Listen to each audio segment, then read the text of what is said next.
আমাদের একটা ফুলের বাগান। এখানটায় আমাদের অনেক কিছু লাগানো হয়েছে। এই তো ফুল, বেগুন, কলার গাছ, রসুন, পেঁয়াজ, সুপারির গাছ, অনেক কিছু, গাঁদা ফুল, অনেক কিছু বন্ধুরা।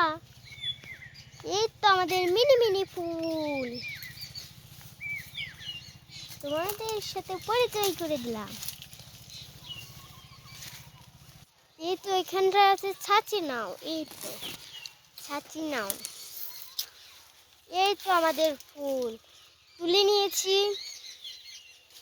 শুভ শিব পূজার জন্য, শুভ শিবরাত্রির জন্য তুলে নিয়েছি। কালকে প্রচুর ফুল ধরেছিল, গাছগুলো সব উল্টে উল্টে